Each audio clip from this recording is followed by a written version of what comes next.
Hello, everyone. Welcome back to another episode of Gamer Chat. I don't even know what way to begin this week because I feel completely out of ways. I have been so busy with work. I've been mainly focusing on playing one game. I've been itching to play other games. And to talk about a certain event that happened during the week, we have Joe, who's just back from a little expo called GDC. Joe, how you doing, bud? I'm good, man. Yeah, good to be back. Thank you for having me on. Yeah, GDC was good except for San Francisco and the jet lag. But yeah, no, man, like it was really good. Always good to see friends in the industry and just talk about games and upcoming stuff and everything. So yeah, thank you for having me on. Look, excited to talk more. Oh yeah, absolutely. I cannot wait to hear what you have to say. But before we do that, I have a bit of housekeeping. So for people to remember, the last week's episode of the Gamer Chat podcast is out on Spotify and YouTube, along with we have the final episode of Resident Evil releasing tomorrow. So that'll be all of the games walkthrough on the channel. Plus, at the end of that, I'll have a quick little review on what I felt after playing the game. It's a bit of a longer episode because there are certain choices that you can make at the ending, and I went through both of them because the game is nice enough to make you go through that last part again, as well as an in the next day or two, I will be having another episode with Leo K on uh, our impressions of Marathon so far before the Cryo Archive map releases. And as we're aware, Bungie has asked a lot of publishers of like IGN and any other reviewers to postpone their reviews until we get that map. And we all saw what happened with Destiny 1 when they basically reviewers came out and just said the game it is lackluster, and then Vault of Glass dropped, and everybody was like, "Oh my god, this is the best thing since sliced bread." So they're just some housekeeping stuff for now. And what will we start with? Do we want to get straight into the news or just talk about Live's Journal? Because you have been all over the place the past like two 2 weeks, 3 weeks. Like I've been talking to you, Joe, at like 2 a.m. sometimes. It'll be 5 a.m. sometimes. That just shows a testament to how fucked our sleeping schedules are at the same time in time zones. But yeah, so tell me, how have you been? I've been good, man. I've had severe jet lag. I was kind of on like a working vacation, if you like, in Thailand for a few weeks, and hence me. I was like chatting to you at like 5 a.m. because I was like 7 hours in front, and I was back for in the UK for like 36 hours, maybe just less than that, and then I was off to San Francisco for GDC, where I didn't realize jet lag was a thing beyond feeling a tiny bit tired. I genuinely felt awful. I was like really lightheaded at times, and like I had to go and like genuinely had to go and lie down for it. I kind of felt like oh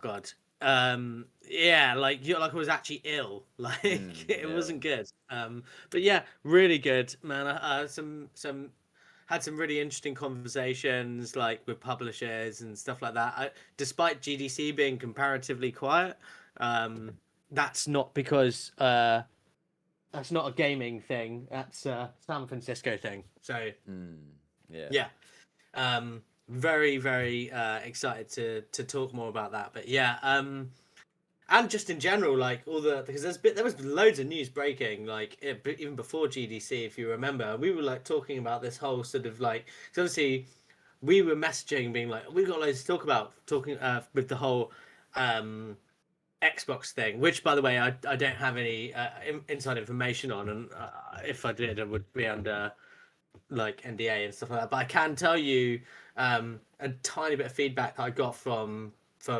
publishers and stuff like that, um, which is fine to say because it doesn't give there's nothing. Do you know what I mean? It's relatively, but I can share some what feedback I have because it's none of it is anything groundbreaking to be fair, but still interesting. Of course, of course.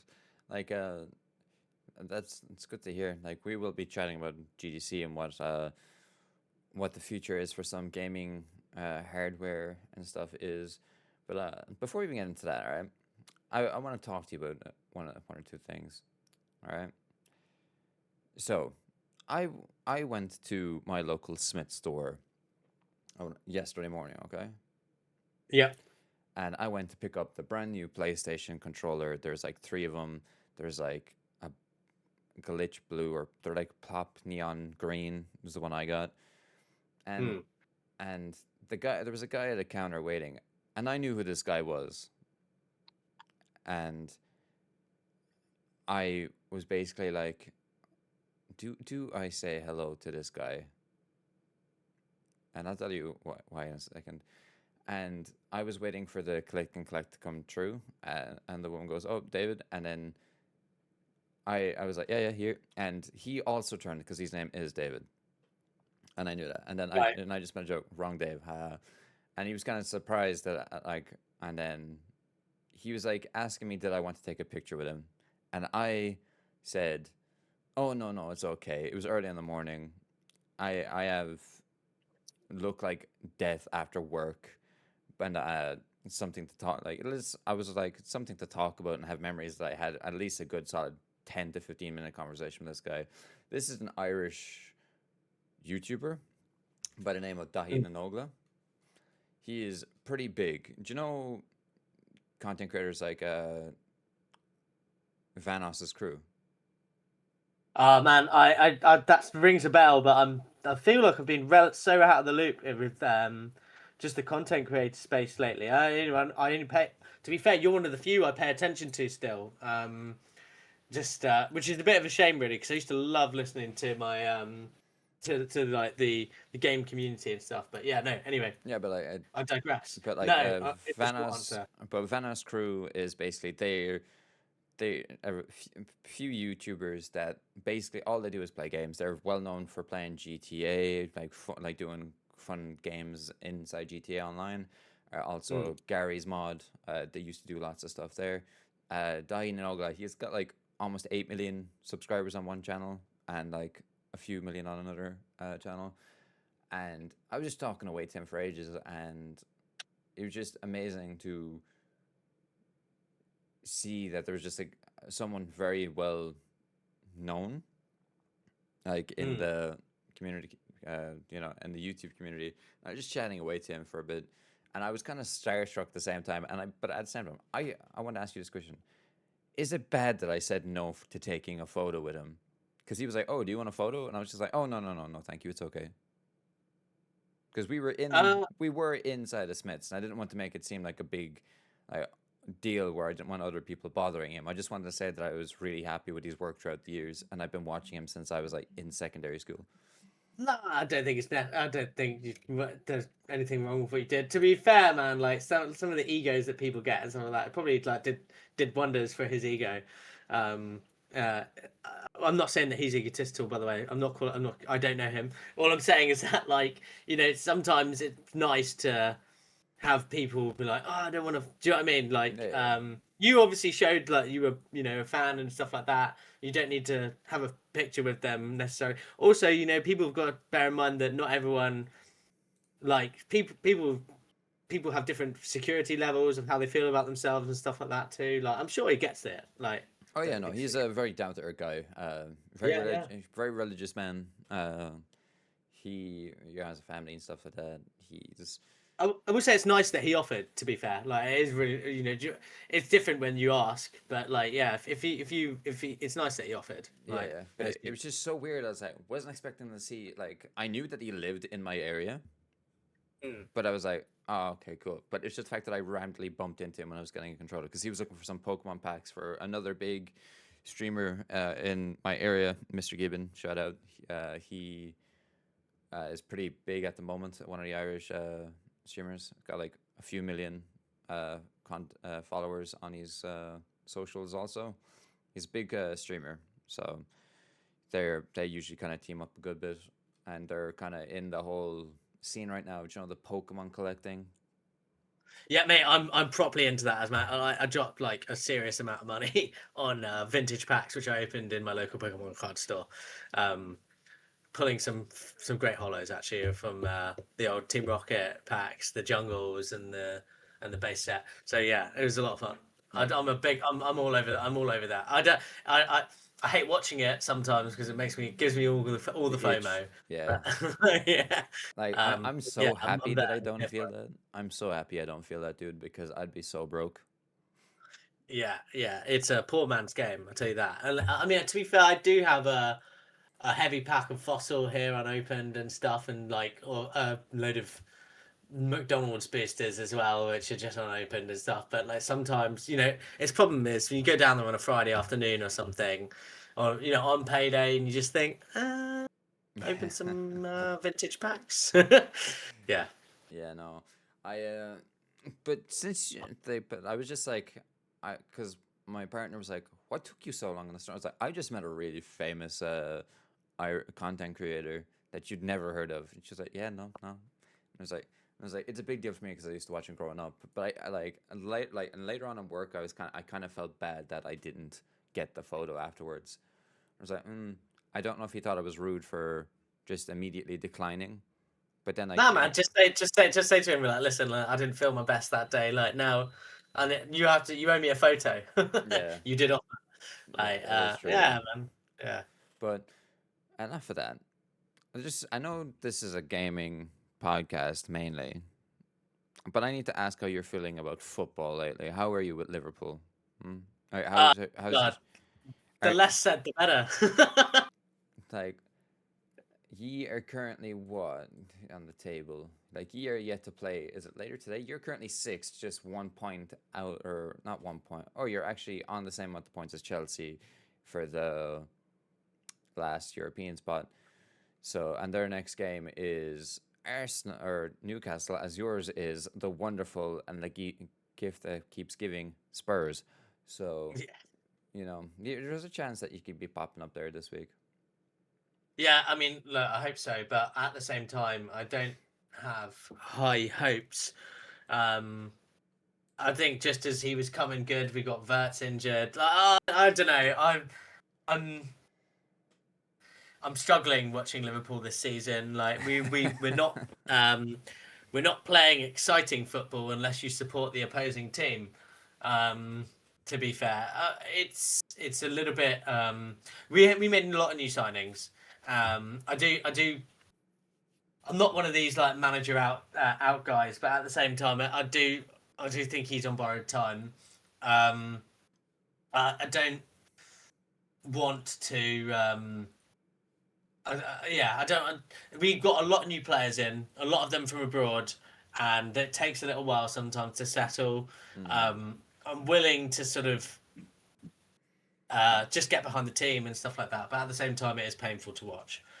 So yeah, how are you feeling about you guys? You guys are smashing it at the moment. I think like Well, you say that, but we're still what? We are 3 points above the drop. So, I'm just going to say I hope that we can get over this little hump. We have Palace tomorrow. Win that. who are not performing well, by the way. So you've got Well, they haven't won in four, but they have two draws and two losses in the last. Oh wait, no, they beat someone recently. They beat Spurs recently, didn't they? everyone's being Spurs at the moment. Yeah. Well, I hope. Oh no, I was looking at Leeds amount. Okay, so no, yeah, they've won three of their last five, but it's a win loss win loss win. So they have been inconsistent as opposed to us. We have a win draw draw loss loss. So if we get something out of that and Spurs uh, do bad and he do us a solid and beat them, I'll be happy. But I think that's later on today that match. So that is something to oh no, it's tomorrow. I, It's the last game tomorrow. It's a half four I will say, kickoff. I will say this, by the way. I went to an NBA game to go during GDC. Mm-hmm. I don't know if you like. I don't really do American sports, but it was a bit of it was an experience. I'll tell you that. Yeah. Um, and I probably would go again. But yeah, I'm not going to go out and watch NBA now after that. So Yeah, yeah, no, I used to play a lot of basketball back in school, so there was a time where I would stay up and watch the basketball games, but not so much anymore. So I do know that Luca's the main man now. So Yeah. That's Well, all I I know. think yeah, there's a Stefan something or other, isn't it? Like, is the main man. He's been out injured for the last 15 games. They didn't have him, and they got beaten by the Bulls. Um, I should say Bulls, not Bulls, because anyway, yeah. But yeah, yeah, they got Chicago Bulls beat the Golden State Warriors, and it was a good game though. But there was like 30 seconds left, and there was like 5 timeouts in that time. I was like, "Are you fucking serious?" Oh, sorry. Are you serious? Like, you have to bleep me out. Don't worry. No, you can Um, curse. It doesn't matter. We're cool. not All that right. professional. No, We well, don't have, you know. You, bear in mind, you're doing a podcast with an Irish guy whose vocabulary like insists with at least 12 curses in a few hours. You know. in true Irish fashion, yeah. Exactly. um, But yeah, no, like that's the sport news out of the way. So, indeed, indeed, yeah. We because like we digress. haven't actually spoken ages, but I need to know what have you been playing? Have you been playing anything? Because you've been quite busy. I wouldn't be surprised if you haven't played much. Yeah, I mean, I've played High Life 2 a bit. I've been playing the outer, which because obviously I work closely with Squanch, Squanch Games, and yeah, I've been playing High Life 2. I love that game. Like, it's had some performance issues for some people, but I haven't really had any of that. Um, but yeah, no man, it's going real good. I've also been playing The Outer Worlds too. I don't know why I sat on the game for ages. Then I was like, you know what, it was actually some guy on X, or shout out whoever that was, being like, Outer Worlds 2 is a great. Oh, no, it was someone. It was like someone saying, "Oh, it's a shame the sales figures were low for it," or something like that. Yeah, Um, and I was like, "Oh yeah, I don't know why haven't I played this game yet." So I've got on there, played Outer Worlds 2. I'm really enjoying it. that's good. That's It's a good. lot of fun, and to be fair, it's made me want to go back out there and play the Starfield again once the update comes out. Well, yeah, Um, less than a week. indeed. I've also been playing a fair amount of Enshrouded. I really do enjoy Enshrouded. So yeah, Shrouded. That game sounds very familiar. Is that the? Can you it's can you play as a King Games. So King Games is the publisher, and it's basically you're the Flameborn. It's okay. It's Ah, kind of yes, like yes, yes. Valheim meets I don't know. Yeah, the Um, boys have been playing this in the Discord when I'm in there. Yeah, I know this game. yeah, Yeah, yeah. it's a good game. It is a good game. I do recommend it. It's coming out. I think it's got a console release at some point. So I don't know. Or something like that, or maybe it's version 1.0. I don't know, but yeah, you should yeah, you should definitely give it a go. Absolutely. If you haven't already. I will at some point. It's just that I've been busy. I've been busy, busy, busy when it comes to gaming. Yeah, 100%. What have you been playing then? Obviously, I know one of them. You mentioned it earlier, and I do want to hear without you spoiling your review. Like, how do you feel about it? so so we've just finished Resident Evil Requiem. Yeah. It's a fantastic game.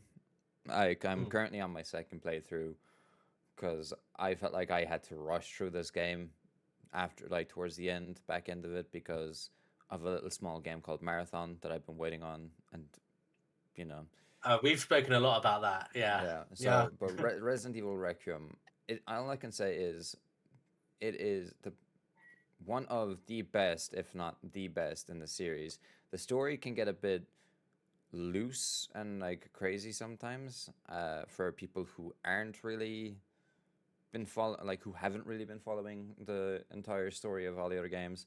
Like there's returning characters that like some moments are like holy shit this looks so good, and like the game, I saw that there was controversy that the game can be beat in under 4 hours, but newsflash to anyone who's never played a Capcom game, those games are meant to be played in like significant amount of times with shorter runs each time.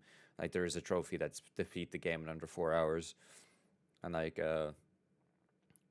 I remember playing like I've also been trying to platinum the entire Devil May Cry series, and I've finished Devil May Cry 2, which was a dog water game, absolutely shit, never should have been made, and I finished it, Really? Oh, yeah, damn.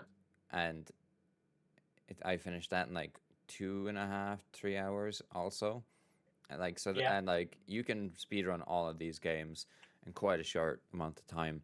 But with Resident Evil Requiem, the best of Biohazard, the best of Resident Evil 4, all blending together.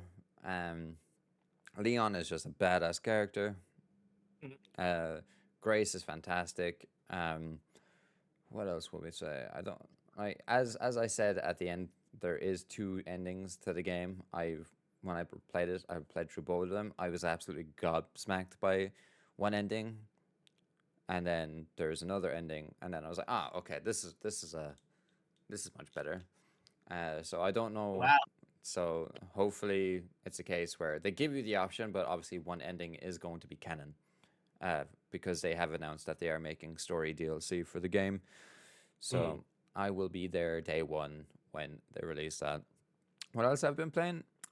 I've been playing Assassin's Creed Unity. Uh, it's Mhm. the game has gotten its 60 frames patch, Yeah. so Fucking sick. I own the game physically, so I've been waiting patiently to get my hands on that. I was like, it's gonna drop at some point. They have to, and they did. So I've been playing through it. I A lot of people don't like Assassin's Creed Unity, but it has always been one of the favorites in the series for me. Like the world density, the handcraftment of every building, like each building, the detail inside each building, just how you can easily jump in and out of each building, and the detail is just phenomenal. Then you've got It was beautiful. It was ahead of its time for in terms of looks. I have to admit, yeah, even before the patch. yeah, as well as just it's the same thing with Assassin's Creed Syndicate, in my opinion, where how you go about doing these stealth assassinations or how you take out the target. Like for instance, like the first one, you have to enter one of the churches, and it gives you the option of riling a crowd and distract these guards, so you can go underground. You see that someone's missing a key, so you have to go try and find the key, so you can open a door at the top of the church to make your way down. And then there's like other ways of trying to sneak in, and things like that I feel like are missing from Assassin's Creed games. 100%, man. 100%. I'm right there with you. Like the best Assassin's Creed game in recent times, in my opinion. In fact, I would say I'm going to go out on a limb. The only good game in recent times, I think, is Mirage, and that's because it was like homage to like Assassin's Creed One and Two. Um, it's particularly Assassin's Creed One, which I thought was an incredible game. I think they don't get me wrong, Assassin's Creed games, they look phenomenal. They do, they really do look great. They're visual showpieces, and that Snowdrop engine, wow. But I'm not a fan of modern Assassin's Creed games.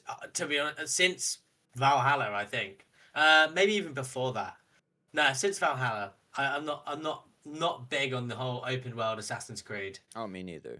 Trust me. No, no, no. So no, before Valhalla, because obviously there was other ones before that. Hmm. No, yeah, I'm not a fan of these big open worlds. I much prefer a more like I think what I condensed and crafted experience, like where you're an assassin rather than like an adventurer. yeah, that's exactly what I was just about to say. Like the it's more so I wish they would stay away from the RPG type of way of the skill trees and Yeah, stuff like man. that. Agreed. I'm right there with you, And mate. They had a bit of an identity crisis, to be honest with you. yeah, like this like with Unity there are like it isn't really a skill tree, but there are ways of unlocking more better abilities, which Mm. I think is an okay form, but like what I swear to God, dude, you if I see Black Flag Resync come out and they've completely rehauled the game, there'll be big consequences. And bear in mind, I'm not a big fan of Black Flag. I love Black Flag, but that's mainly because I wanted a pirate game. It's not really Assassin's Creed, to be fair, in the sense of what Assassin's Creed is as a game. But it was a fantastic game. But I think if you reskinned it and called it anything else, I would not have been like, oh, that's just like Assassin's Creed, Yeah, no, like the one because it's thing that not. kind of takes away from is that this usually it's assassins versus Templars, but during that game it's the assassins and a sage, which is kind of something that they kind of stay away from. nowadays, and Yeah. like as we know, like the modern day story isn't really there, and it's just non-existent in Shadows. But I'll eventually go back to Shadows to try and platinum it at some point. But that game, it's just not an Assassin's Creed game. Like I have a in depth review with Hayate and Leo K. It was one of the first like return videos that we did. I managed to get both of them to talk about it. And we went into a very in depth discussion for over an hour and a half on why this game is good, but it's not a good Assassin's Creed game. But I digress. But with Unity, I fully agree with your analogy, man. Like it's agreed. It's a fantastic game, but it's not a good Assassin's Creed game. yeah, Um, and there's plenty of other games that I can think of that are like that. It's like it's a great game, but it's not a great. Um, I'll give you this right. It's kind of like the modern the sequel trilogy of Star Wars. It's like great films, but not great Star Wars films. Anyway, but there's a lot of stuff like that nowadays. yeah. Um, But in cross media, transmedia formats. yeah, absolutely. But with Assassin's Creed, I've just been kind of chipping away at it because Mm. it's a game that is this is like the start of the whole map vomit, kind of all the icons on it, type of thing. So I'll be tipping away at that. I've also been playing the Castlevania Advance Collection. Been getting ready for Belmont's Curse later in the year, so I've been going through the Castlevania games. And Mm. the game that I've sunk the majority of my time in, and I wish I could sink more in, but between trying to edit videos and go to work, I've been playing Marathon. Marathon, Talk to me Marathon. about Marathon because I've never played it, and I want to get your feedback on it. I know you've probably got dedicated videos, but give me a bit, give me something. All right, so I've been following this game since the announcement. I've been making videos about it. But however, Marathon, their new extraction shooter. People call this game ugly. I think people that call this game ugly don't understand what the meaning of art design is. Is So it just because they think it's ugly because it's not photorealism? Is that one of those stupid arguments? no, because the game has a certain art style where some of the characters look like they're blocky and the guns look a bit blocky. So where they just think that they're just like Roblox type things, but the game is so beautiful. Like the world that they've built, Tau Ceti, the three maps that they've released, which is Perimeter, Dire Marsh, and Outpost. Uh, Outpost is like the map you unlock when you hit level 12. And I think it's probably one of the best multiplayer maps ever designed in a PvP way. Wow. Yeah, so basically, there's on this map there is what would be the best way to put it? So there is like this whole map, but there is these keys in the like that you kind of have to like find throughout the time of being in the map to unlock Mm. the center place, which brings you up into a ship that's basically you go from this you get the keys for the security lock, and basically while this is loading, like waves of enemies are coming in. So like there's like three or four waves of enemies.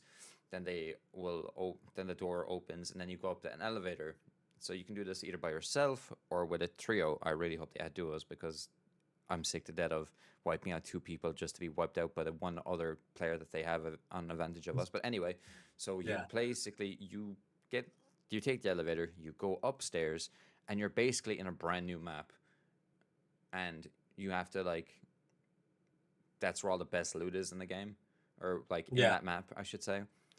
And there's also like there's harder enemies up there. And bear in mind, you could have done all this stuff. You were the one getting the keys. You were the one that has to get uh, fight off all the waves. Another team can come along, and you've done all the hard work, and basically take a ladder up the sides so they can so they've seen that the elevator has already been taken, so they know someone's up there. They'll like go up the ladders at the side, and they can come in and just steal everything that you've stolen or you've taken, and it's just like heartbreaking. Like I haven't been fortunate enough to get any of the prestige items. I have seen that people who have been playing the game for much longer than I have, and I will say they're pretty much just unemployed, so they have a better advantage of me for me. So I haven't got to use any of them, but I have been watching people like Astacross. They have been getting prestige items, and the Cryo Archive map. There's like an ARG currently, and like Bungie are waiting for the fans to basically unlock the map by doing all these puzzles. So like they're in-game puzzles as well as like you see these certain IPs and you connect them and link them all together and it reveals a new camera on the map, and like there's this whole thing that Bungie are like the best at doing ARGs from this. So like in the game, if you like do certain things, like there's I don't know if you know anything about the old marathon games. I do not know. Yeah, so one of the characters, Durandal, who is voiced by Ben Starr in this game, like Hmm. we find out so much like lore in this game. Game is very lore dense, and I would say more competent than when Destiny 1 launched. And it's hard to believe that this extraction shooter has such a very dense story because there's items you can pick up within the map, and if you extract with them, they're like it will always you'll go to like a codex when you finish the map of said map, and you will then read out like these things that happened and why the planet is the way it is now. And then like if you get like certain amount of certain things, they'll start playing audio files. And I'm a sucker for audio files in games that, Hmm. you know, Yeah, yeah. play like tell out the story.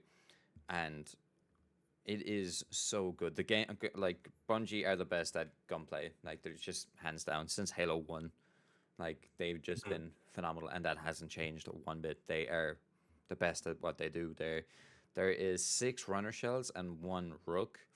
So Hmm. basically, there is basically the destroyer. He's got this big ass shoulder like shield on him. Then he's got like his ultimate ability, which is like he can shoot out rockets at people. It's pretty good. That's who I main.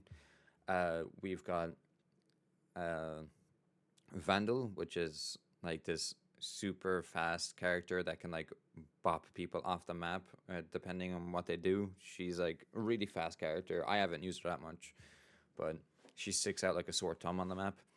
Uh, what else we got? We've got Recon. Recon is someone that when they use their ult, they can like ping like anyone within a certain radius. So if it's bots or a player, she has a drone that she can throw out, and like the drone will basically search for an enemy and then blow up on the enemy. Then we've got Triage, who's like the healer of the game. So he can throw a bot at you and heal you through his own like bot. It's a cool feature that he has. And if you're down, the his ult can res you. Then you've got Thief. Thief is a scummy character, and I hate coming against one. So Really? yeah, she has a grappling hook, and her one of her passives is that she can see inside boxes to see what type of rarity is inside the box, and Interesting. and she can also see if a player has decent items. And her ultimate is that she has a drone where her drone can snatch loot off of you. So I saw there's like a Ooh. very infamous clip right now where there's a guy who had like an item worth 20k in the game's currency, like, and Hmm. he's extracting, but the thief drags it out of his like bag basically, and Hmm. he isn't aware of it, and he's wondering why he's lost so much money in his extraction, and then he realizes that the thief stole his items. And then one of the main characters that are used or people is Assassin. Assassin, he is basically a character that can go invis, throw smoke down. He's a pain in the arse to deal with sometimes. But Hmm. I think that's all the characters. I'm pretty sure that's all the characters. But the game is phenomenal. The world, each map is just so dense, and like I've been listening to some reviews that people have done. People have played the game for over like 100 hours plus since the game released Thursday, and they haven't even seen every gun in the game. They like the game is it is tough. The game is tough. Like the enemy AI is difficult. The platinum I'm gonna eagerly try and get because it looks very doable, but it's just a grind you have to make. You have to max out basically a whole faction as well as hit level 100 this season. But like the game, it has like there's these keys that you get off bosses that will you'll need to get onto the marathon ship, which is Yeah. the Cryo Archive, which will release could release today, could release tomorrow. It's but that that when that releases, I'd say it's going to be a big shock factor. Probably one of the like from what I've heard and the rumblings behind from what like some people that have tested it out said that we're not prepared for how cool and how hard this map's going to be. And I'm like, okay, cool, cool, cool, cool. But that is my experience with Marathon. Is I love it. If you spend more than 2 to 3 hours in the game and understand what the game actually is, you'll love it too. But I know that you aren't a PvP person, so I can't sell you on the Not game. anymore. Yeah. Not anymore. Well, I mean, to be fair, it does sound interesting. I do kind of feel like giving it a go, but not. I'm rubbish now. To be honest with you, that's what it does. That's what does me. Like I go into like competitive online games and get my ass handed to me, and I just think it just makes me want to just slam my head through a window. No, in all seriousness, you do lose something with age, like and I'm not okay. I'm not that old, but like I'm not as good at those games as I used to be, and I was never great. And to be fair, actually, if you like games like that, you should get following my mate who's coming out of the game. Shout out the Phil from Skyward Masters. Like, so basically, they like High Guard and stuff like that. So Oh it's yeah. they've been designing this game now for when did I first get talking to Phil? It was 2023 maybe.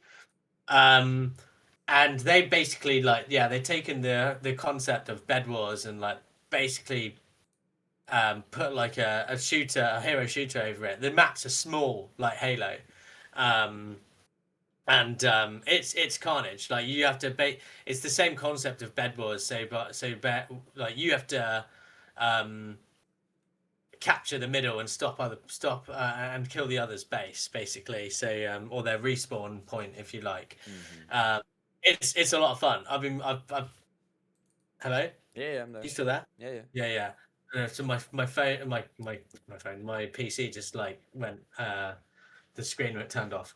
Yeah, and it's so much fun. Like, and I am not good at those, especially because I was like trialing out on PC, and I'm very much a controller person. And I was like on the mouse and keyboard, did a lot of falling off the edge. But you should go and follow that game. Like, it's got Dupree, who's like who's bought into. He's like an investor now in their game, and he was like the number one Counter Strike streamer or something like that. So yeah, they got that'll be coming at some point. He has said something to me, but I'm not going to say when in case they don't meet it. But yeah, you should go and check it out if you like that kind of game, man. Like you will. This one's for you. I've requested to playtest the game, so Yeah, you should get. I just requested it on Steam, so we shall see. Um. They have a request playtest thing there, so Yeah, yeah, yeah. I'll have a word with them. I'll say you should get you in. But yeah, I'm sure they will. I'm sure they get you involved for it. But yeah, I do and I will play those sorts of games. But I used to, it used to be like one of those things, but obviously like playing get some beat some stupid kid. Now it's like, God damn, I'm getting killed by these stupid kids. yeah, pretty much. You know, That's how it feels with Marathon. Which one thing I can't believe I forgot to say about Marathon. There's one yeah, final character I didn't talk about, which I'll quickly just say now. So apologies. okay. Is the Rook. Basically, the Rook is a You character. did mention the Rook. I'm pretty sure you did mention the Rook. No, I didn't. I just remembered now that I haven't. The Rook is basically you're a character that just goes in. It's a robot character. You doesn't spawn. You can't bring any loot in. You can't do any quest objectives or contracts. you go in and basically you have to try and just be a goblin and kill as much people as you can. So you're just one singular rook, and you go in against 3v3, like as in teams of three. And if Yeah. you kill them, you basically have a chance to come out with massive loot. And there's like so many good clips right now of people that are waiting to the last second to as people are exfilling, and they'll kill them, so they'll steal all their loot, and they're coming out with so much loot. But that's just something I completely forgot to mention. But yeah, that's so one of the highlights of the game is the risk to reward using a rook. But yeah, anyway, apologies. We'll go back. No, that's cool. Yeah, It does sound good. Like what what do you think? Like, is it the how does it rank over again? I'm not going to ask you for the score of the game, obviously, but how does it rank next to other um games? like extraction, Yeah, extraction yeah, shooters. yeah. I can't give it a proper type of thing until Cryo Archive comes out, if I'm being completely honest. But as of right now, with how many, like, how fast Bungie have been listening and churning out new updates to fix quality of life features that people have been asking for, is rapidly quick. So that's just one thing. I don't remember them ever being this quick in Destiny. So that's good to see. I think this game has roughly sold around 2 million copies, I want to believe, if what I've seen is correct. So if the Cryo Archive hits and it picks up more traction, this game will be safe. But as of right now, I think it is phenomenal and is on par with probably Tarkov. I think it's much better than Arc Wow. Raiders. Okay. Like it's What do you think about Raiders? Because we've not spoken. This is how long it's been, by the way, guys. Since we've spoken, like all these amazing games have come out, and we've not really had like a proper chat about them. But yeah, sorry, go on. Like, what do you think about Arc Raiders? Like, like so many people it's bang on it about how good it was is. like it's a good game. Uh, what would be the best way of putting it? Like it's a good game. It's fun. Like there's like in Arc Raiders, when you see another player, you can kind of just talk to them, voice chat, and then just like be friends with them. But Marathon, it's kill on sight. Like you don't have a chance to negotiate with people. It's kill on sight. But Gotcha. but with Arc Raiders, I know that they've announced that there's like a new enemy design or something coming soon that they're going to release. But I feel like Marathon's density and world building and secrets in each map are the reason why it kind of strives over Arc Raiders. Like my brother now, for instance, he's just a Call of Duty player, and he'll be like, "Oh, do you want to play some Arc Raiders?" And that's something I never thought I'd see my brother do, is play another game like that. But it's way like I think what it's like sold over 14 million copies. So Arc Raiders is pretty big. Mm. Yeah, it's a pretty big game. I feel like the game is a good game, but when you put it beside Marathon and knowing what Marathon is, it's just an average game. And that's not just because I'm a Bungie fan. It's just because the world building, how much more dense each map is, and the story within it. I don't know much of the Arc Raider story, if I'm being completely honest with you. And having AI voices and stuff like that don't help. But obviously, they did come out and say that because of Marathon, they are changing and reverting to actual voice actors in Arc. So that is something that's good to see. I mean, it's a decent game, but it's got nothing on Marathon. Marathon. Yeah, Marathon is just far superior, in my opinion. Yeah, that's fair enough. Yeah, that's fair enough. So, with that being said, though, tell me about your trip to GDC. Okay. My trip to GDC. Where do you want to Go on. start? Where do you want to start? Oh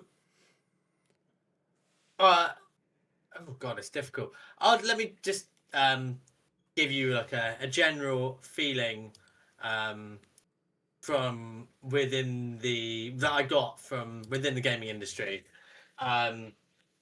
There's a lot of cool stuff going on. Lots of people, game publishers, and you know, uh, doing some really really cool stuff. Actually, did I tell you I'm releasing a game really soon? No, you didn't. No, okay. Let me give you the link. Quickly, I'm doing a game in the Neopets world, or well, I say in the Neopets. Neopets world. Yeah, do you remember Neopets? I do. Yeah, so we're basically like we've collected like 26 of the best games, and we've like remastered them, up-res them, everything like that, and we're releasing them on consoles and Steam. Have a little look. I'm playing it at the moment on the Switch. But yeah, you should check it out. It's really cool. It got it's anyone who comes out there and just moans at devs and stuff like that for stuff. You honestly, you've got no idea. It's hard work. Um, if I were to give anyone advice, I'd say never release a game. But obviously, that's terrible advice. But it's graft. You have to be willing to graft. And bear in mind, I'm not a developer as such. I work like in the marketing and distribution of games, basically. But yeah, we're doing this. Like we pitched to do it from Neopets, and they were like, "Yeah, sure, that sounds good." And yeah, I'm very very very excited for people to play it. Haven't come across any serious bugs myself yet on it. Fingers crossed, but yeah, I'm hopeful that it's the same for everyone else. I haven't played it on Steam yet. I'm waiting for my code, but yeah. Yeah, no, I added it to my wish list. So it says that it's planned to release on the 26th of March. Yeah, that's right. That's probably what, 11 days from now, 12 days from now. So Mm-hmm. So yeah, the Neopets Mega Mini Games Collection, the Neopion Arcade Odyssey. That it? So yeah, that's the one. Yeah, that's the one. Yeah, yeah. You will be very pleased to hear about this as a lover of physical, that we are physical first. Good. Good. We are releasing physical on Switch and also on PlayStation 5. Actually, to be honest with you, the reason we pitched for it is because we wanted to prove a point that physical isn't dead. I won't go bore you with the details of the company because it feels like a shameless plug. But basically, that's one of the things that we're looking to do is to show publishers the value of physical. But it just, you kind of need to be a little bit more clever about the way you do it. So we basically sell buyers at retail and in physical distributors. We sell them games via stealth. Mm-hmm. I can't go really into any more detail about that. Of course, yeah. But basically, there are ways to get games back into retail, and there's a physical in my opinion is here to stay. It just needs a change in message and strategy.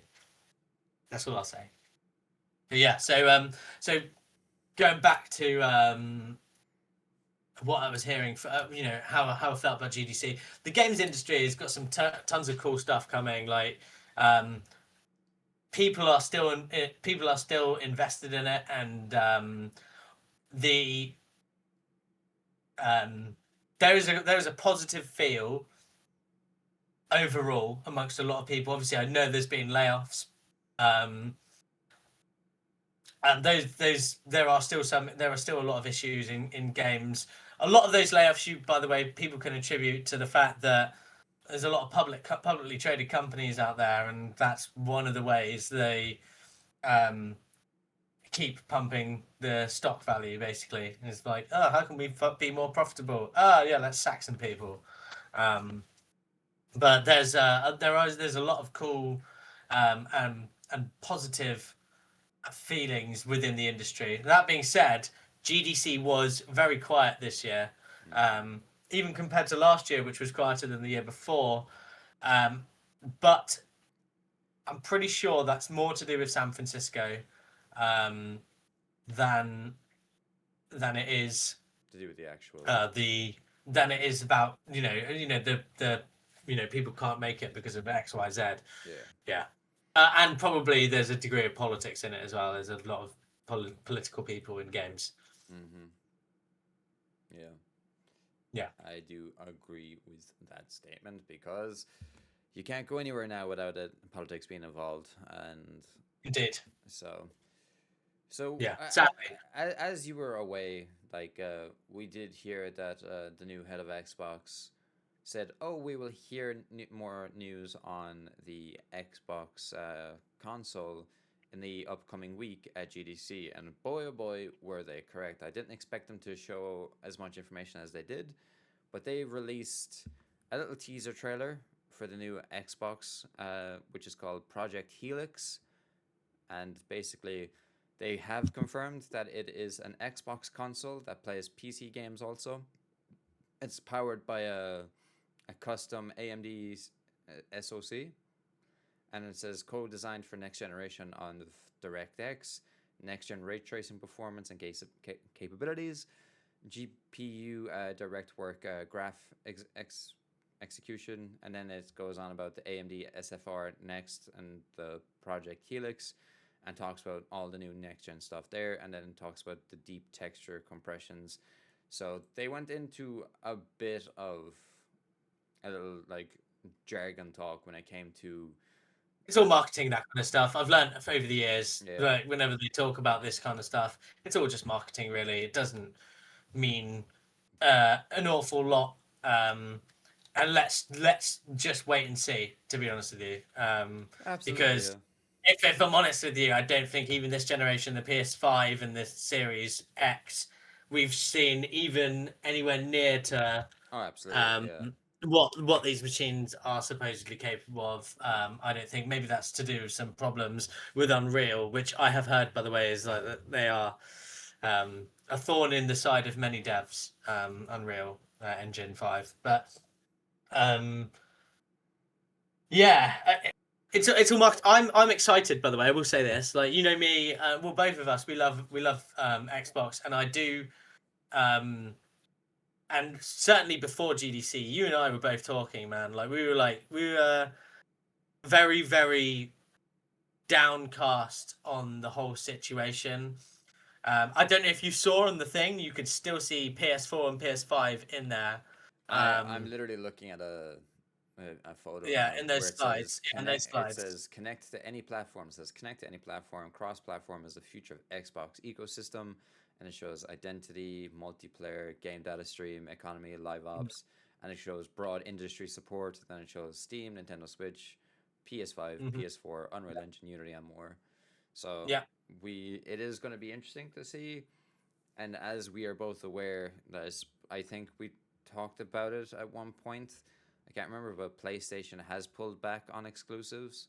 yeah, we spoke about that. Like, Yeah, and then to be fair, yeah, we spoke about that in relation to the Xbox being what it is and those rumors, because no doubt Sony will know with people in the industry talk, and the Steam machine as well, because like, why are they?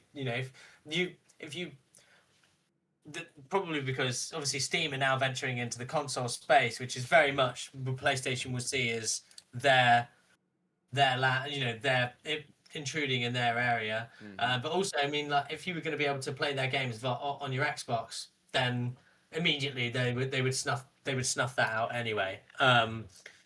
I don't for the record, I don't like exclusives, but they are essential at the moment, For selling in my platforms. opinion, Yeah, for your platform.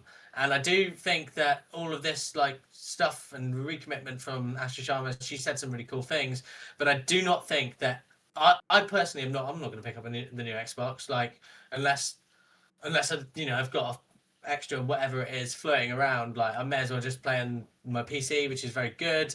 Um, if if I wanted a console that plays all of the more sort of premium feel games, I guess I'll buy a PlayStation 5 or PS6 or whatever it is. I do not. I think if you need exclusives to sell your platform and to keep people coming, or and I mentioned this to you as well in a message. You need you need something where like where people stick around and socialize on that platform. They obviously like Larry, Herb, or Major Nelson and whatnot, they did, and like the old Xbox guys, they did loads of cool stuff. There was like all groups and stuff like that within Xbox. There was a real community feel. People would socialize with on using their Xbox, and now obviously you've got Discord and things like that. People are not doing it. The Xbox needs some kind of UI which has, and I guess maybe that's what they're hoping for. They need something which is unique on that platform where people go to hang out and stuff like that, like they would in Roblox, but without the the issues that there's been there. We won't go into that. Um, but yeah, but they need a reason to keep people on the platform, and if they're not going to use the exclusives, which would be the easiest way to do it, might not be the most immediately gratifying from a finance standpoint, and that's a Microsoft issue, I suspect.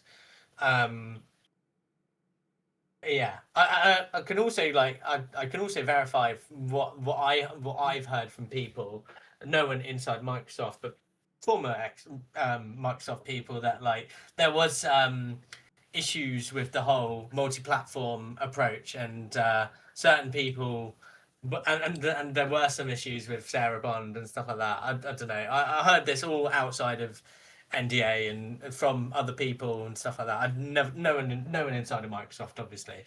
Well, like it But is yeah, interesting you say that because when she Tom Warren came she out, I was like, "Yep, that's about what I heard."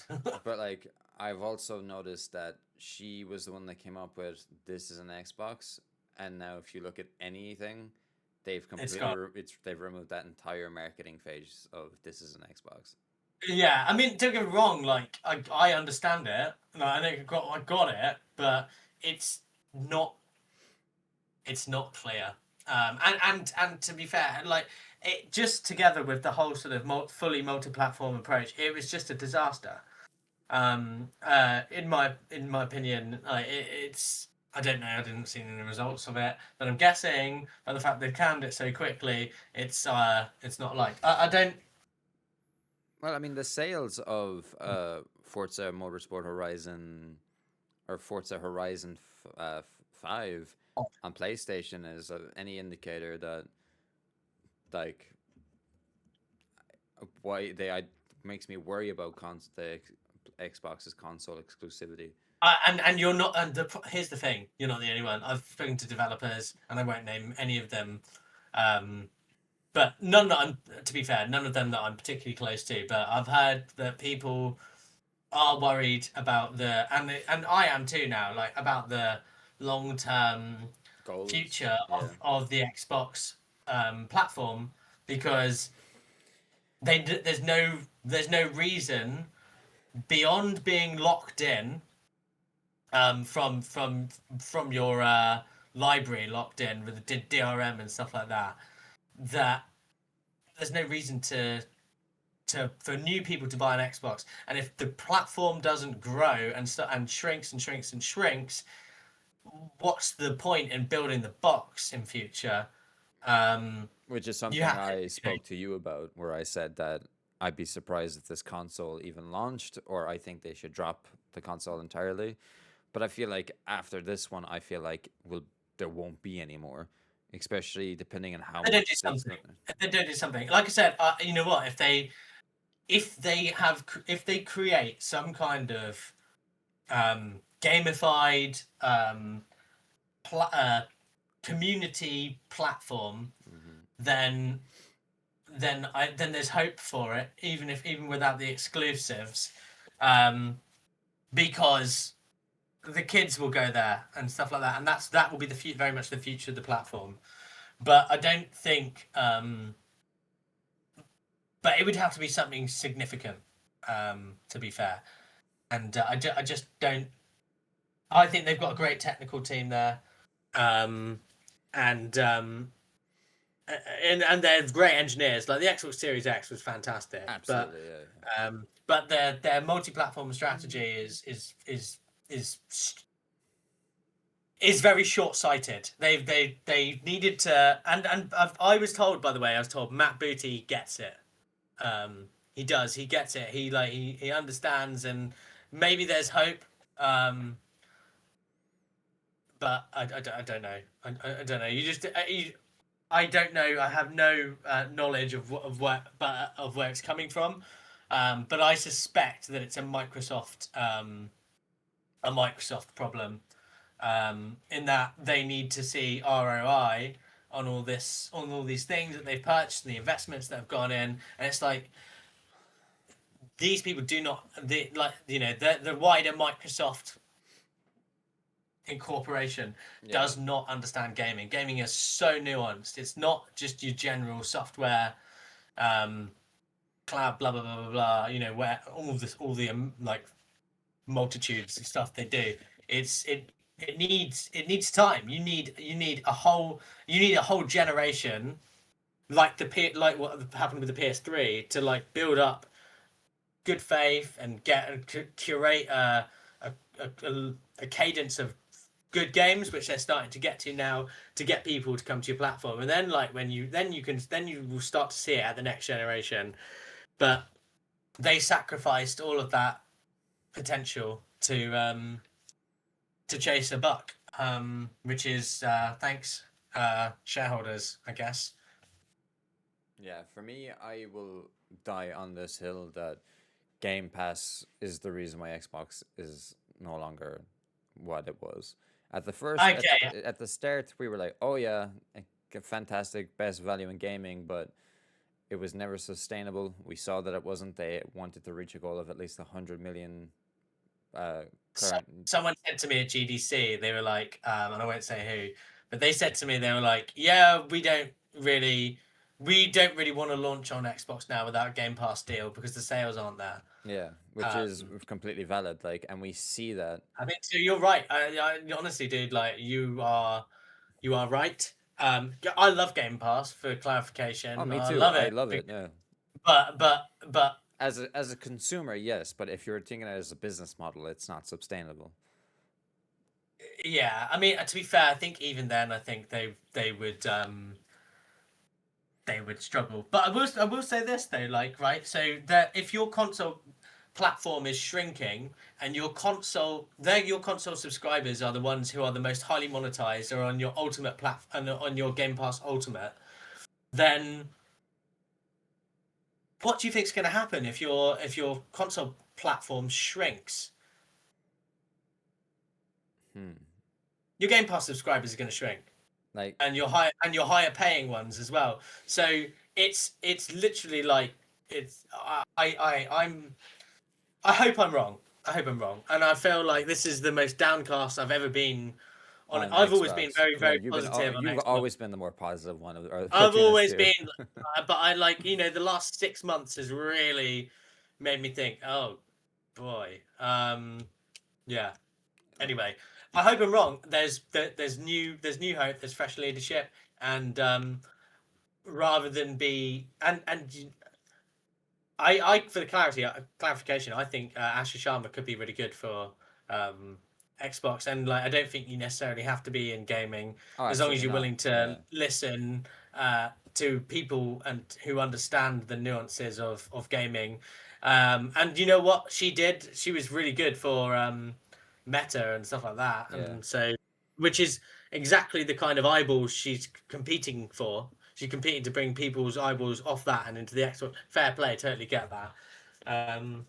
But yeah, let's hope she listens to some people in. Because did you know this? There's a good 20% of people in Xbox who have just always been there since the beginning, Yeah. and I've heard it even higher in PlayStation.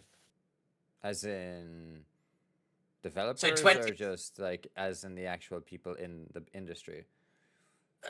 Because like people with because like Xbox. Herman Holtz, for instance, he's always been a part of PlayStation, but he's been in the umbrella of Machine Games, you know? Like he was a like he was, Yeah, you know, that type of way. yeah. I mean, I don't know. I wasn't given further context to that, Oh but yeah. yeah, but like I To be fair, I'm guessing it's in Team Xbox, as in like the Microsoft one, rather Oh than yeah, the yeah, I get it. developers, Yeah, because the developers, they didn't have any of their own first-party studios until what, Bungie was it? yeah, yeah. Um, so yeah, which is obviously now PlayStation, ironically. But yeah, so they've got a good core of people there who understand it and know what it's all about. So we'll see, we'll see. I hope, I hope for I hope for the best. And to be fair, like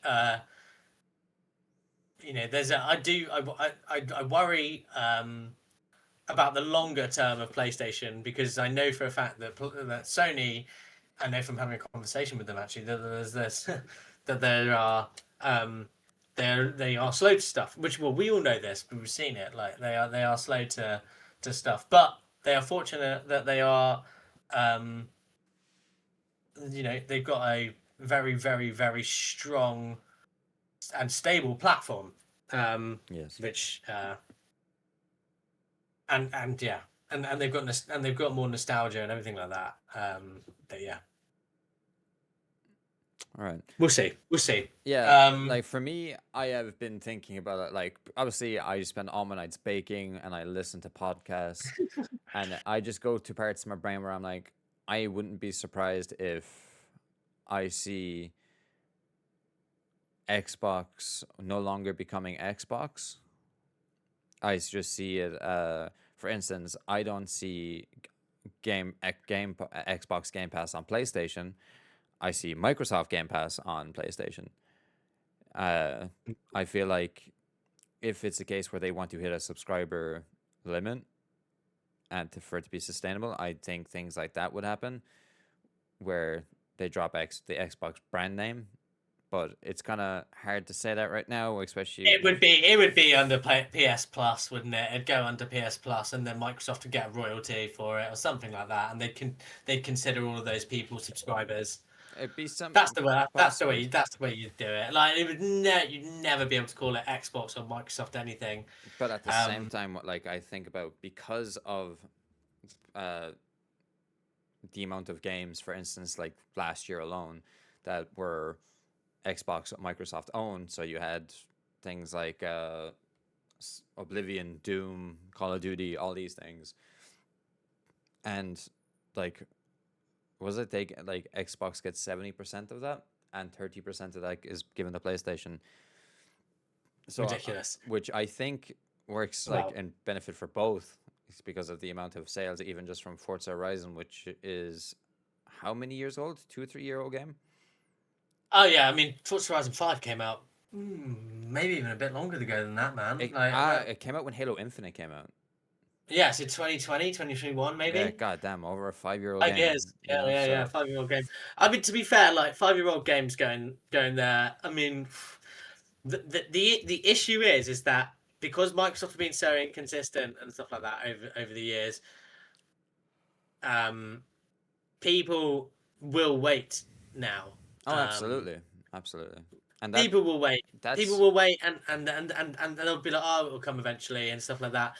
and that's Whereas, that's that's why PlayStation has pulled the curtain or the rug from underneath people and be like, yeah, no, we're not bringing single player games over to PC anymore. If Mhm. you want them, you want them to come here. That Yeah, like which sucks because I love love the first the party. but fair play, Yeah, but like fair play to they them. they've Like I they've mean stuck to it. Yeah, that they from the for the long term health of the platform, that's the right move. For the long term convenience of the consumer, it sucks. yeah. Which But I what are do you gonna agree do? with. Hmm. Like but that's just like one thing. I feel like we're gonna find out so much more stuff this year. But what else did you see at GDC Um, I saw that you can talk about? I saw a lot of cool stuff. There's a lot of interesting ideas um, floating around there. I heard some interesting stuff about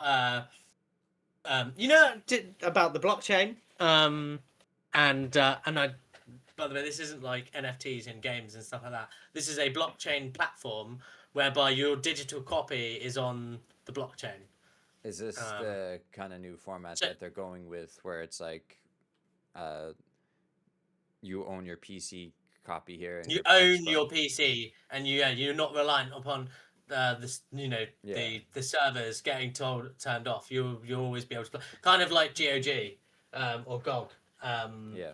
they have that, but not it's with DRM free basically.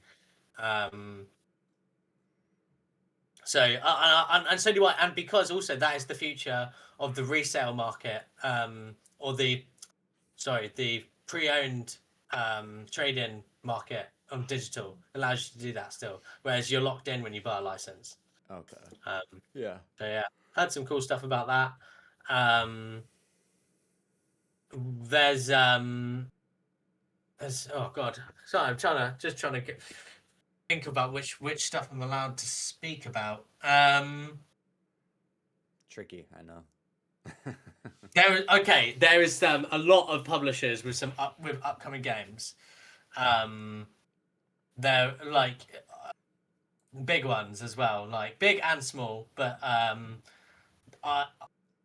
people and publishers are growing their franchises, um, and it is an exciting time to be a gamer, because these games that we've always associated as being AAA are giving us new cool adventures in the same way, much like not much like, because the God of War stuff seems, and I've not spoken to Sony about this, um, so I'm not referencing them, but like people, there's a lot of more niche AA games or indie style games, I guess, Yeah. coming out for some AAA franchises.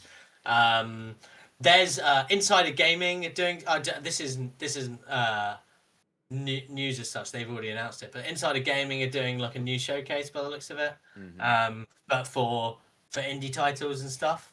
Yeah. So that's something to keep an eye on too. There are um,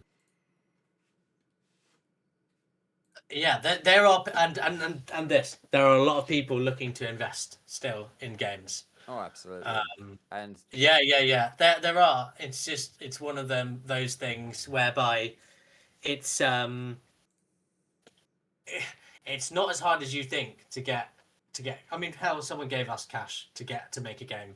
So albeit Neopets is extremely well known, but you know, yeah. of course, yeah. What else will hey, I don't know how you are a big fan of RPGs, and there's one game that isn't an RPG, but is in the kind of the realms of piquing my curiosity on every level when it comes to what it is, and that is Crimson Desert. Yeah, I'm Like, nervous about the game. this game is either going to go and beat GTA for Game of the Year, or it's either going to be a flop like Mind's Eye. But I don't know.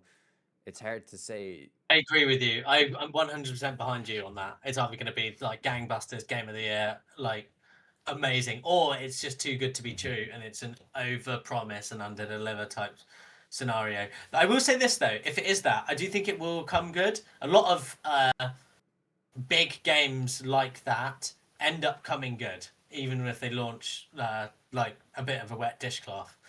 Um, I don't know. I'm not. Yeah, I'm nervous about that game. I do think it's going.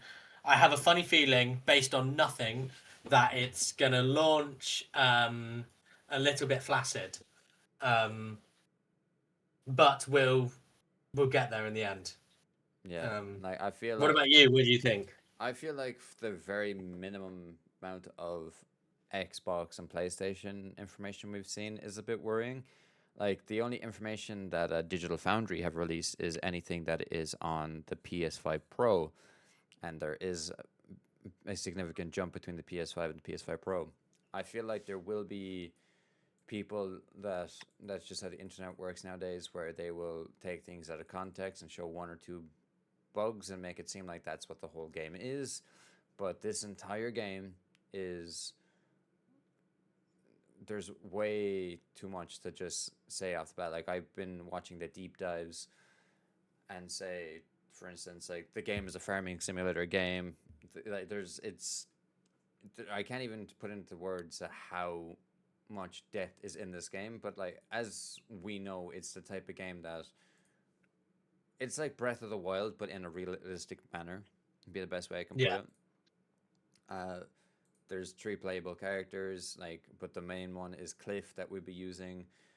Mm. Uh, I saw the collector's edition; it's all sold out now. It looks pretty cool. The dragon looks pretty good. Hmm. But this game releases in just 5 days. It releases on Thursday. Hmm. So holy, we are so close.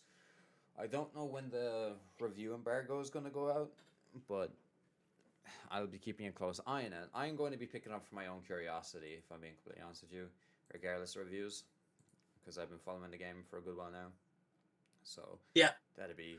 I'm picking it up. I've been excited about the game for a little while. So yeah. It's one of them. I don't think it will be. I'm skeptical about it, but that's because the game has had so much hype, and it's a pattern with these things. So I'm not basing it upon anything I've seen or heard.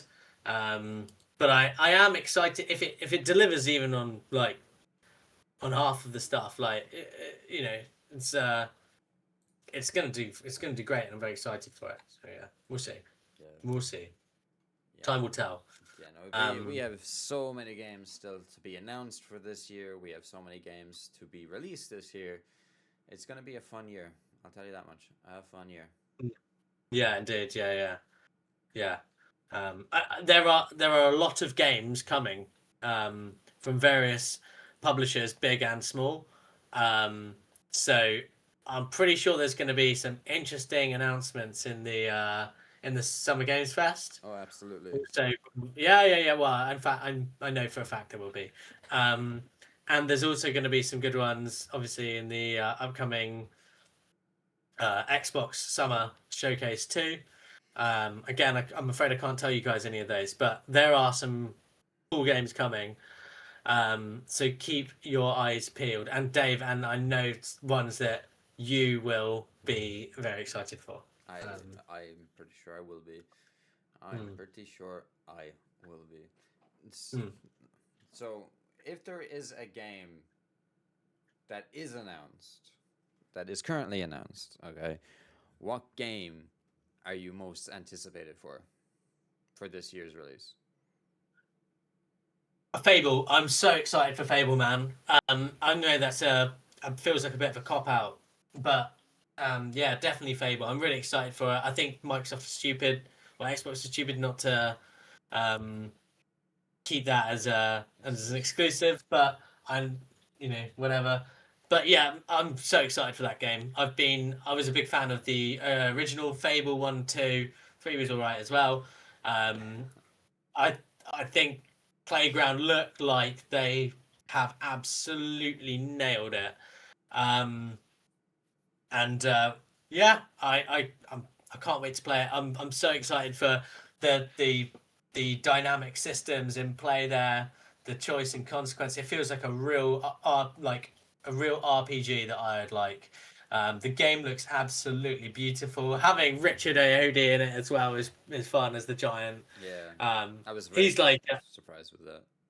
yeah, man. So was I. Like, but you know what? Like, uh, I'm sure there's a lot of Americans and people from around the world who listen, That who like, won't. who's this Richard Ayoade guy? He's like a cult hero in comedy in Britain and Ireland. Um, so yeah, and he's a very very funny guy. He's been in a lot of uh, our in-house comedies, I guess, like IT Crowd, Yeah. Mighty Boosh, all sorts of stuff like that, and like and general stuff. He's extremely funny.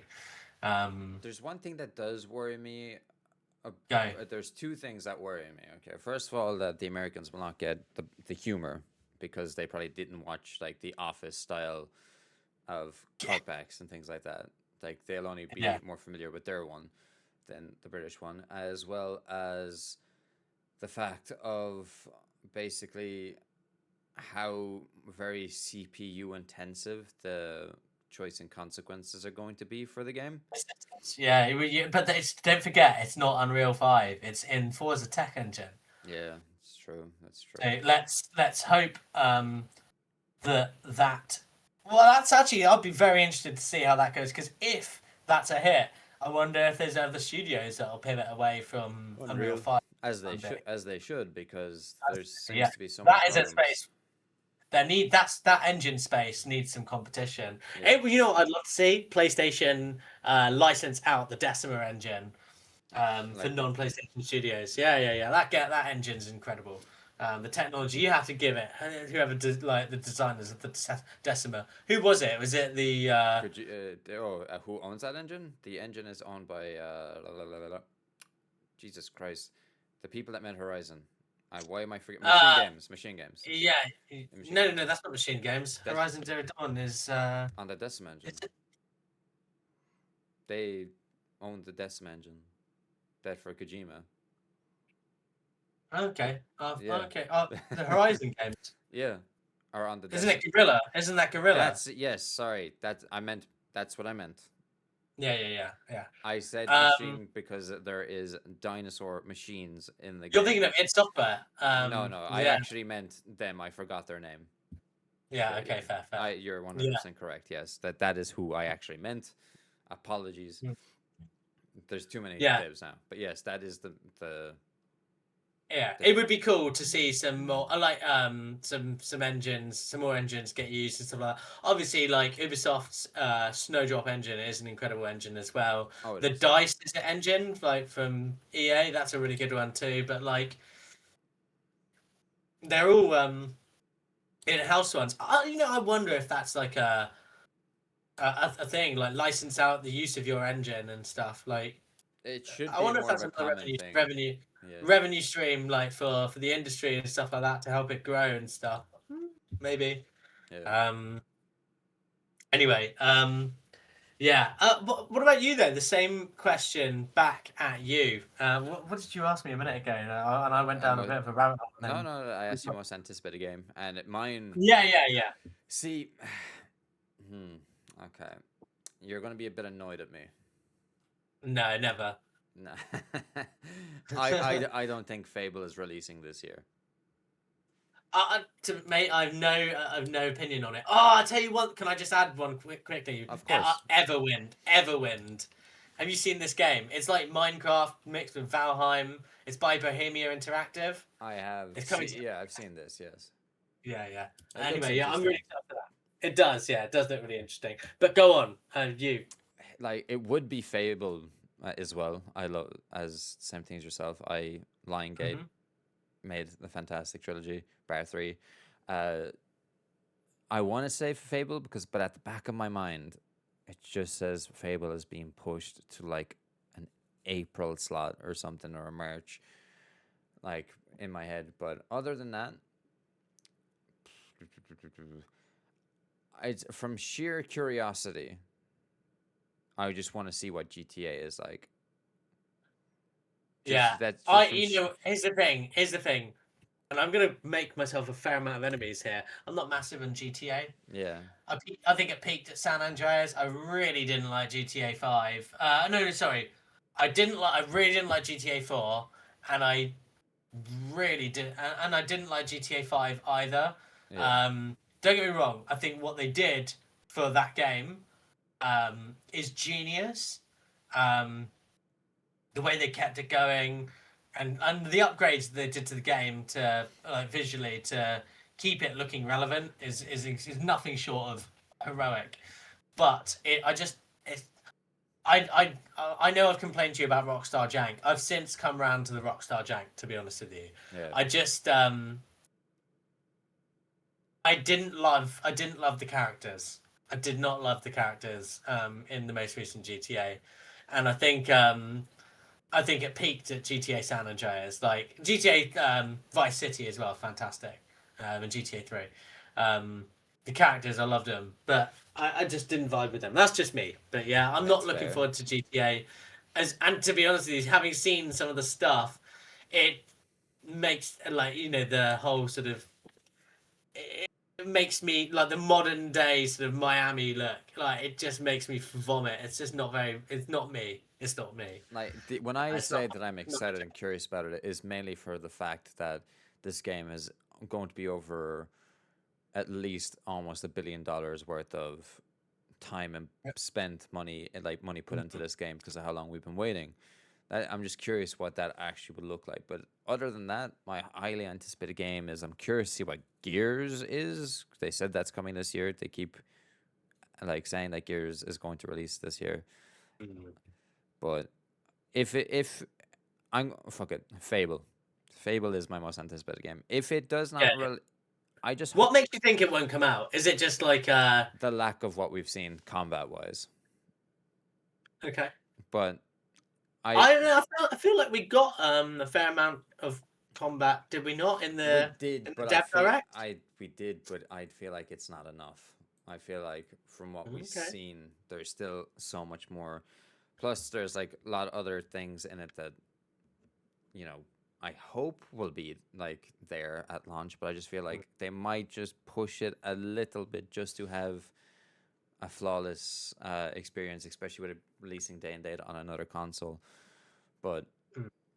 if I'm being completely honest, there's two games now that are above that at the moment of speaking. Once I see more of Fable, it'll be Fable because I love Fable. Yeah. But the two games are the new Star Wars Galactic Racer game, Okay. Fair play. as well as Forza Horizon 6. Those are my two anticipated games this year. Forza Horizon 6. Yeah. Fair That play. they're my two highly anticipated games this year. Bear in mind we are getting the Castlevania games. I couldn't even tell you on the top of my like I couldn't pick five off the top of my head without saying because there's more than that. You know what I mean? Mm. Yeah. But You've let me down, by the way, bro, with your what? You should have said Neopets. I mean, come on. oh, apologies. Neopets Mega Mini Games Collection, the Neopian Arcade Odyssey. Shout Well, out. I will be getting that for my Switch if that makes you feel any better. So, I'm joking. I'm joking, man. Oh, I can send you a code if you want. Don't worry. oh, I appreciate that.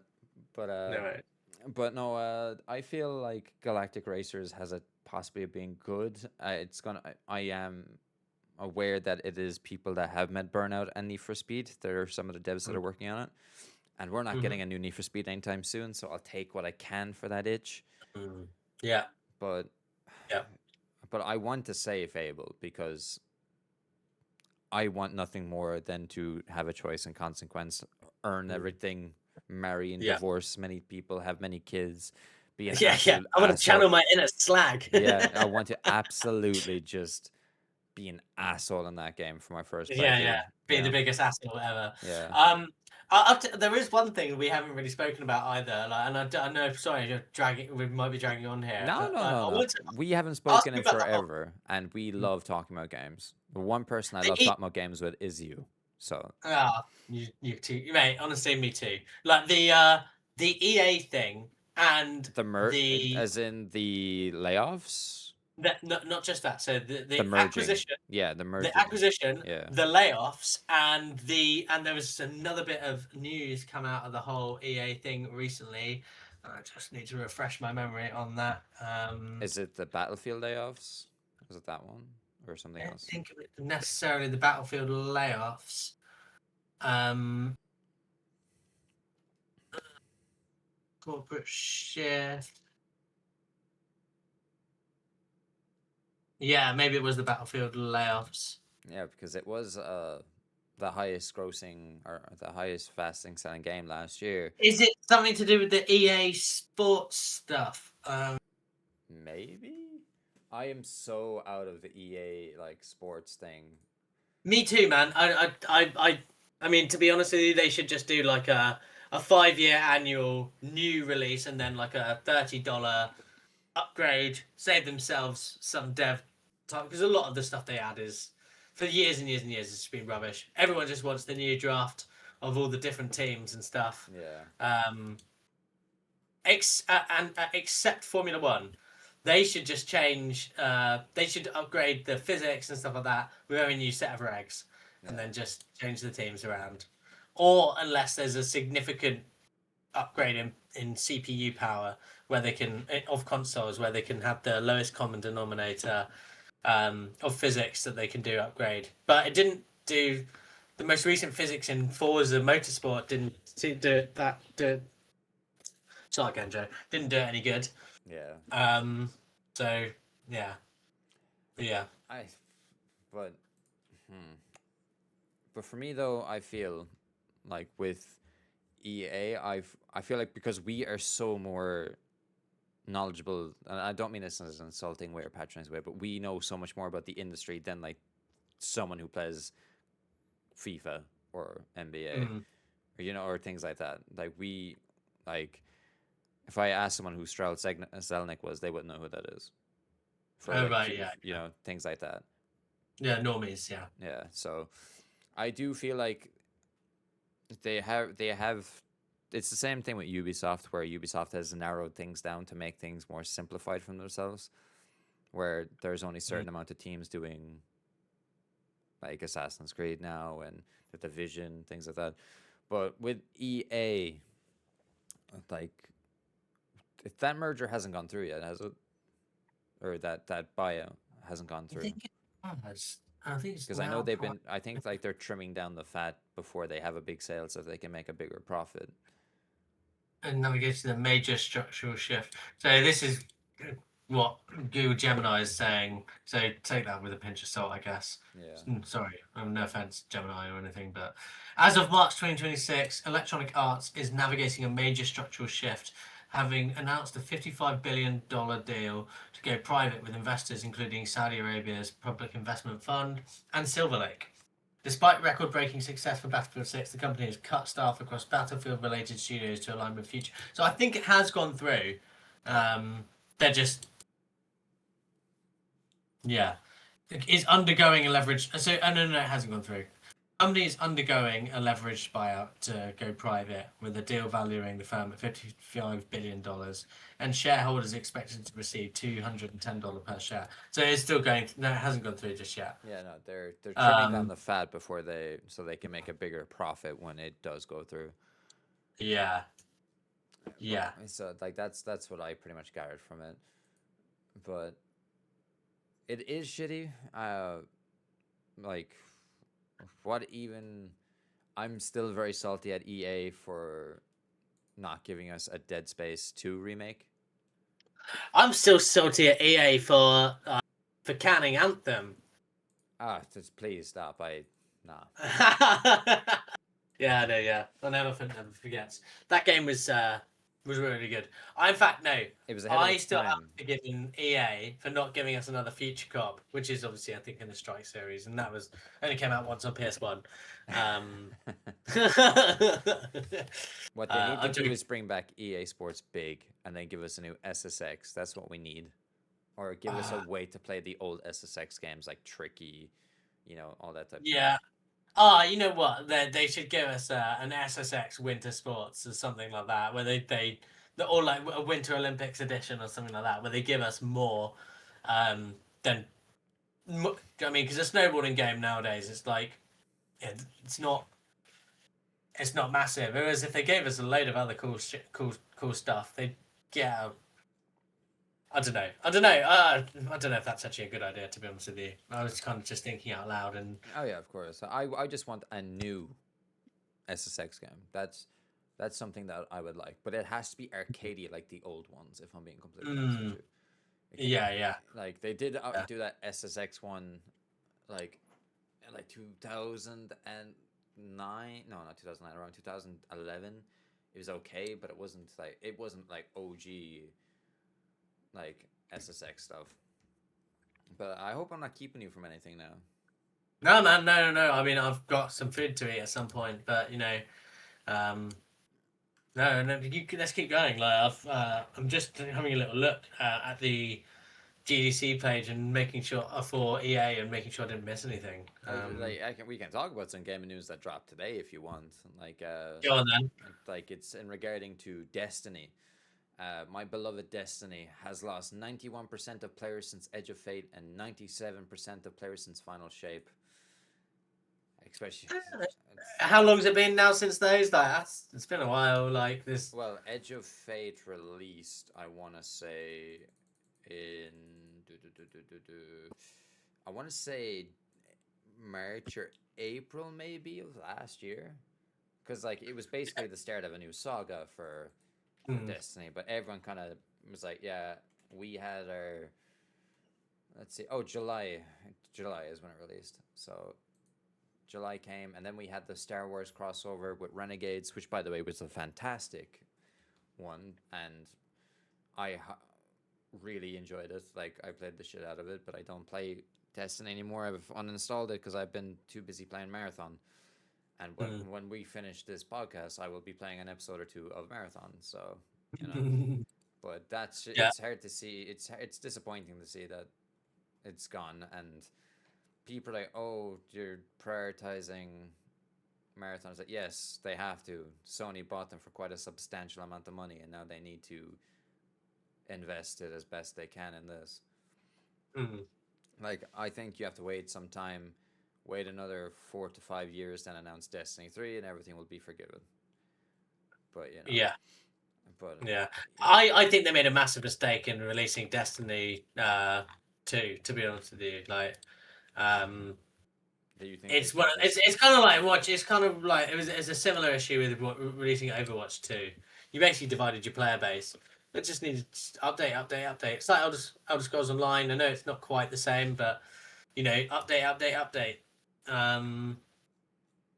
I don't get me wrong. I get it. I get why people wanted it, but I also think it's one of those things where you risk the people falling off, the sales falling off, because you're asking people to buy a whole new game, not just an update. Yeah, that is. But that you could say that about a lot of things like FIFA, for instance, and stuff like that. I totally get that, right? And the only thing that keeps people interested in that is because it's all the normies want to play it for the football, for the you know for Madden, for the American football. Like, do you know what I mean? Like, people want the new teams every year, and the football leagues are so well monetized and invested in. Like, people are so emotionally invested in that stuff all year round. Like, there's not that many. You're asking people, because the thing is with Destiny and things like that is you want normies to keep investing in it, and like you'll keep your core hardcore players like you and like a lot of other core gamers, right, who really like that game.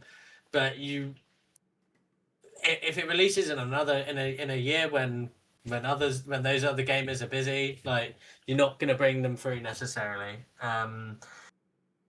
because they've got to go out there and buy a whole new thing rather than just getting an upgrade. I don't know. I get what you're saying, but it's those things like football and Madden and stuff like that. They are so much more well known than Destiny and Overwatch and things like that. I know Call of Duty obviously we're doing every year and stuff like that, but think about the Call of Duty fatigue that people had.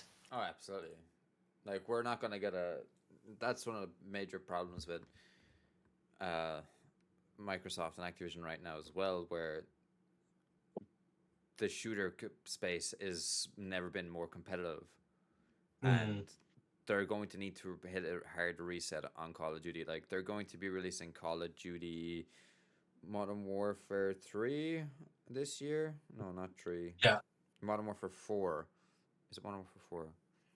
There's some sort of new Modern Warfare coming out later this year, and people are sick and tired of Black Ops and Modern Warfare. They need to hit a reset button. They need to hit a reset button.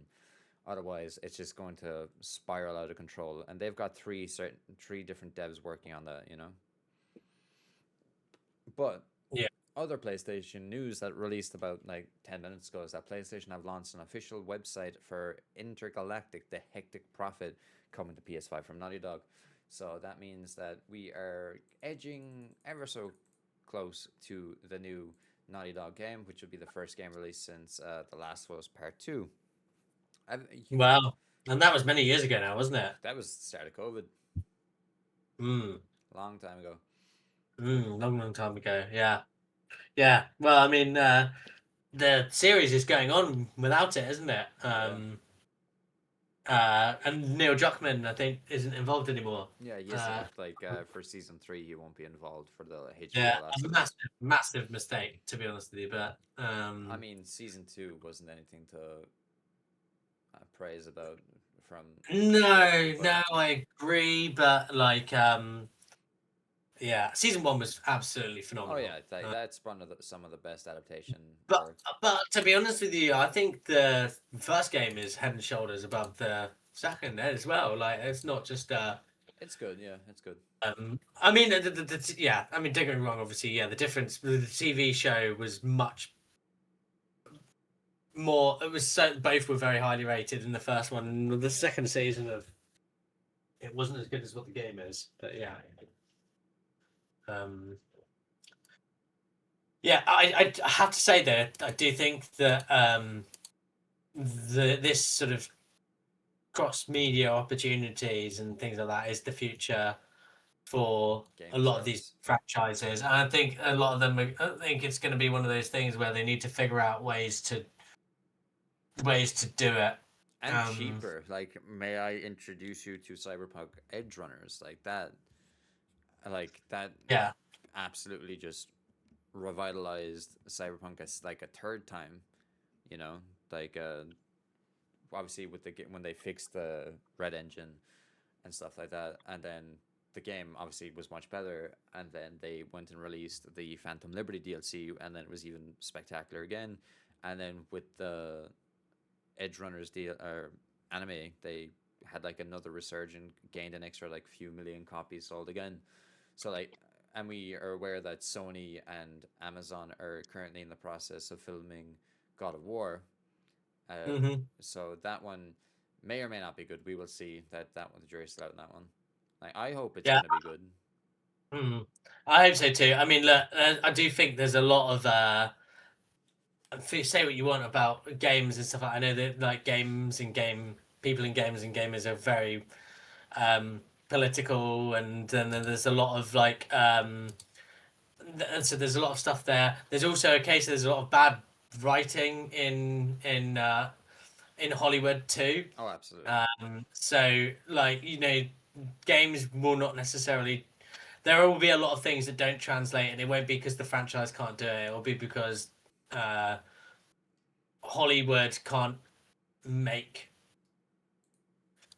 They can't be true enough to the games. They'll have to try. Like, sorry, this isn't necessarily even politics. This is just the egos on people in Hollywood and having to make change it and make it their own. Like the whole Exactly. Halo thing. Yeah. Like oh god, forgot about Halo. Captain Cheeks. Hmm. Ridiculous. What else would be like? I like. There's supposed to be a new Horizon Zero Dawn adaptation also, but they canceled the Netflix one. There's an Assassin's Creed adaptation currently in the works also. Assassin's Creed. I'm baffled that it didn't get done before. Like, and my business partner, right? He used to work at Ubisoft on the whole Assassin's Creed thing, and he, that. Did you ever read the book? Uh, no, I haven't read the book. Yeah, well, that was he was like big on bringing uh, the IP to different forms, media forms, like and stuff. So yeah. I'm surprised that they haven't done that beforehand, but Yeah. it's Ubisoft. Hmm, yeah, indeed. What I think else is yeah. there like media wise that's to be there? I feel like there is a lot more. Like obviously there was the Castlevania Netflix series that was also a big hit. I don't know if you checked that. Um, so there's I know that there's I don't think I can talk about it. I No, know yeah, I know there's some other stuff. Not from a AAA. I will say this: it's not from a AAA publisher. yeah, It's from an indie publisher, but a very good one. Um, there's a lot. There's more stuff. And to be honest with you, I think both gaming and these media platforms need it because Netflix and alike, they need the in their constant content eating mission to feed the hopper. They need more IP with strong user bases and things like that to create to keep people subscribed. And gaming need more people they need the oxygen of discovery, and they need more normies to play the game, um, and stuff. Yeah. yeah. No, So I, for instance, think that we are just on the tip of the iceberg when it comes to the adaptation of things. I feel like we are going to get some great storytelling content. mm.